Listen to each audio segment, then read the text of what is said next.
Rhaenyra will do, in the end, what she has to do. And what she has to do will be dire. You will never make us embrace her. Welcome back, everyone. It's Charlie. House of the Dragon Season 3 has spent a lot of time introducing the new wild dragons from the books, and fans think that they've spotted another wild dragon in one of the new trailers, so I thought it was a good opportunity to explain all the wild dragons. There have been a number of changes that the show has made to them, but they have referenced all three of them in previous seasons, so all three do exist on the show. Anybody who's not afraid of getting eaten on the spot, there are a couple of unclaimed dragons out there right now.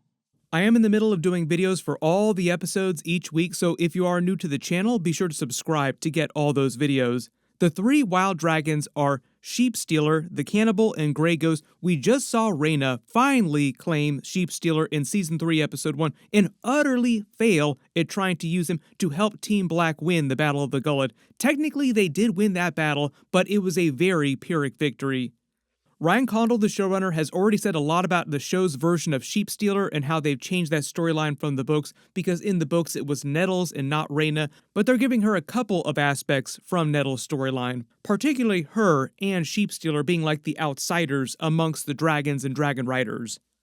Now fans think they've spotted the second wild dragon in the new trailers. In this very dark scene, make all the memes you want about the original Game of Thrones series, and there have been a couple House of the Dragon episodes that have been guilty of this, being so dark that you can't see anything, or almost anything. You see a very dark-looking dragon landing on very arid ground with patches of plant life. And a lot of people think that this is the Cannibal because the color is about right for him in the books, and at least the way the camera is framing the dragon in the scene, it looks massive compared to the other dragons. And the Cannibal is the third largest living dragon and oldest dragon after Vhagar in Vermithor. When you rewatch this trailer scene a couple more times, I don't think this particular dragon everyone is confused about is actually the Cannibal. I think this is just Silverwing, and she's landing at Tumbleton later in the season. In the trailer scene, is just suffering from that Game of Thrones ultra-low light mastering effects problem the House of the Dragon early seasons do. There are a couple scenes that you can point to where you just cannot see absolutely anything. Prepare for the most epic battle of all time that nobody will see because it's too dark, and we'll say it's because they have bad TVs. But you remember, during Season 1, Daemon references all three wild dragons when he was doing the dragon math with Rhaenyra, and they all gassed each other up at the start of the Dance of Dragons Civil War. How many dragons do we have? Let's count them off. So at the time, early in the conflict, Daemon was hopeful that someone would be able to claim all three of them. He just kind of expected it to happen eventually, like we need as many active as possible. Any of the dragons that don't have riders right now need to have one of our team on them. Rhaenyra just got Sheepstealer, even though Daemon hasn't found out about that yet. And in the books, others do try to claim other wild dragons, but everyone who does dies horribly in the attempt, KFC, Dragonmont, Vermithor style, with the exception of the Nettles character in the books and Rhaenyra on the show, who they've replaced that with for Sheepstealer. There is a lot of lore that George R. R. Martin wrote for all three of the wild dragons. The show has made some changes already, mostly to Sheepstealer's character in the way the Red Sowing went down during Season 2, because all three of the wild dragons are present during that Red Sowing event, where everybody just got roasted alive, except for the dragonseeds that did wind up claiming their dragons. In the books, the idea is that the wild dragons still roost inside the Dragonmont, that place where you saw all of the other dragons during the Red Sowing. You've seen them go in there a couple different times. We'll see it again during Episode 2 of Season 3. It is basically a massive dormant volcano on Dragonstone that's similar to the terrain where the ancestral dragons grew up around the 14 Flames in ancient Valyria. The main difference with the wild dragons living in there is that they just live in the further recesses of that place, and they're so unruly, so wild, that the dragon tamers, the dragon keepers, aren't able to actually teach them High Valyrian or help them at all. They're afraid to go near some of them too. So for the most part, outside of the Dance of the Dragons, the events of House of the Dragon, pretty much everybody has left the wild dragons alone because everybody who gets close to them winds up getting eaten. The Cannibal is the oldest and largest and most powerful of all the wild dragons, much bigger than Sheepstealer, much more powerful. We don't know exactly how old he is, but he's said to have been hatched when King Jaehaerys I was still a very young man, making him almost 100 years old when the events of House of the Dragon are taking place. All the wild dragons, including him, were given their names by the small folk based on their characteristics. So he was named the cannibal because he was known to eat other dead dragons, newborn dragons, and dragon eggs, and attack smaller dragons. So you really need to think of the wild dragons, like Sheepstealer is a good example of that during Season 3, Episode 1, is being like outdoor cats versus indoor cats.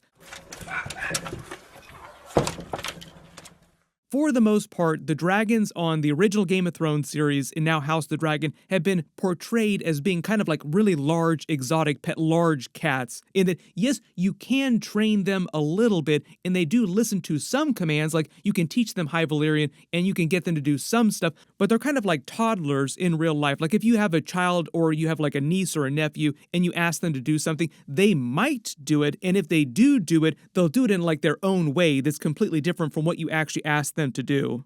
And because the dragon keepers weren't able to raise the wild dragons in the normal proper way, they weren't able to teach them High Valyrian, so the wild dragons don't even understand any High Valyrian, which is why Rhaenyra isn't able to give Sheepstealer any real commands, even though they are bonded.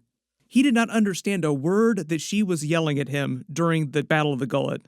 Sheepstealer is meant to be the most amenable of all three of the wild ones, so if you look at how crazy he was during Season 3, Episode 1, when Rhaenyra tries to get him to do what she wants, the cannibal is meant to be the worst of all three of them. Make Sheepstealer look like a giant kitten. One of the biggest changes in the books is that all three of them are present for the Red Sowing during the events of Season 2 when they all try to claim dragons, but everybody was so afraid of Cannibal and his reputation was so chaotic that nobody tried to claim him. They did try to claim Sheepstealer and Grey Ghost, though. Pretty much everybody was either maimed or killed in the attempt. Nobody was able to claim Grey Ghost at all or Cannibal because they didn't try to claim him. All three of them are present for the entire events of House of the Dragon and the Dance of the Dragons conflict, but Cannibal, for example, is so wild, so hardcore, so chaotic that both the Greens and the Blacks are too afraid of him to go anywhere near him. Several of the characters in the books make attempts to try and kill him and assemble teams to try and get rid of him, but each time their supporters, other knights, Kingsguard, small councils, try to stop them from the attempt just because he's too dangerous. He is also one of the 4 dragons that survives the events of what will be House of the Dragon Season 4, the Targaryen Civil War, like the entire run of the House of the Dragon show. He was last seen in 132 AC during what will be the events of the House of Dragon Season 4, basically, and then just disappears completely from history. The Maesters have no record of any known sightings of him ever again, because Dragonstone continued to be occupied long after that. Presumably, this just means that he flew to the east somewhere in Essos or the southern continent or some other less inhabited place and just continued living on. Based on his age during the events of House of the Dragon, he would be around Balerion the Black Dread's age when the events of the main Game of Thrones series pick up, so he'd be in like his final years if he hadn't died already when Daenerys comes along and her dragons are hatched. Dracarys.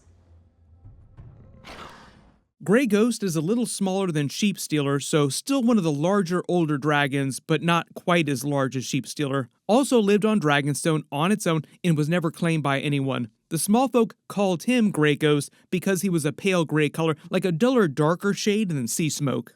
Like sea smoke, he preferred to consume fish and aquatic life, so it was usually seen diving in and out of the waters around Dragonstone for food. We actually saw Daenerys' dragons fishing in the earlier seasons of Game of Thrones, diving under the water to get fish. All the dragons are capable of doing this, but each dragon has their own preferences in terms of their food, like their own little palates. Thus the name Sheepstealer, because he prefers sheep, not fish. The way that Daemon talks about Caraxes burning and eating all the bodies from Season 3, Episode 1, the dragons aren't that picky sometimes, too. Like, they'll eat anything around if they are hungry enough.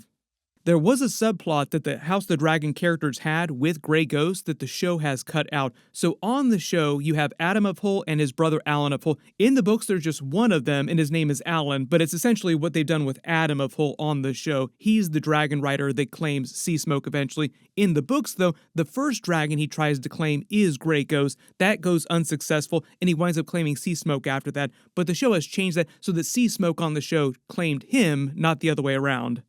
For the most part, I think that they cut the wild dragons out of the red sewing just for budgetary reasons. Like there's like 3 extra giant dragons that are crazy with a whole bunch of other people that they would have had to have action scenes with, and they just decided that was just like way too much for them to accomplish on their budget for season 2. There were already many problems that they had with production of season 2, notably HBO being told by Warner Brothers, their parent company, that they had to chop 2 of the episodes off. So if you wonder why there were so many more dragons in the books during this period than there are on the actual show, even though they have referenced them in the background of the show, it's mostly because of budgetary reasons. During the books, towards the end of the events of what will be the stuff they cover during the beginning of House of the Dragon Season 4, Grey Ghost is spotted fighting another dragon at Dragonstone and is killed by this other dragon. So they'll probably change this subplot for the show, but it does involve spoilers for one of the other major characters' storylines during Season 3 that we're seeing play out right now. So I don't want to get too far ahead of that, like don't get too spoilery with that. If you read the books, please don't post too many spoilers about that in the comments. Only the idea that Grey Ghost is one of the dragons who dies during the events of House of the Dragon, assuming we'll either see that happen or one of the characters mentions it happening and they don't show it on screen also for budgetary reasons.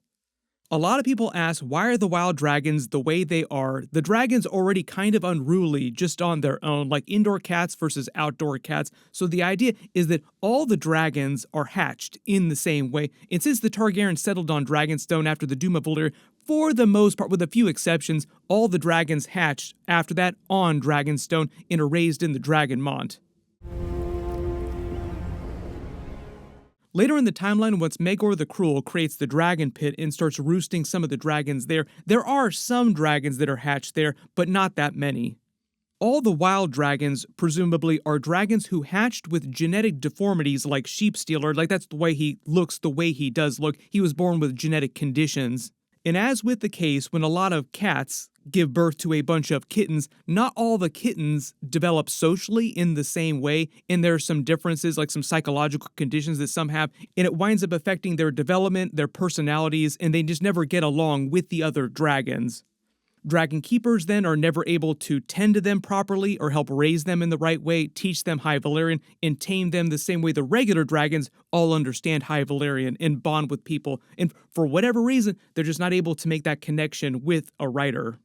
It does seem like the show is heavily invested in Rhaenyra and Sheepstealer's arc, at least. I think what they'll do for the other 2 wild dragons is that they'll reference them multiple times over the course of the rest of the show, but we might not see them in like really big ways, or if we do, it'll be roundabout ways to explain what happens to them. Like, oh, well, one just took off and we never saw it again, and the other one dies mysteriously, even though we'll probably see the events of that during Season 4.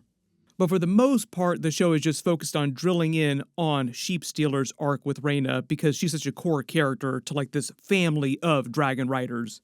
Cannot wait to see how proud Daemon is of his daughter who he's neglected so much because she claimed one of the biggest, most powerful wild dragons.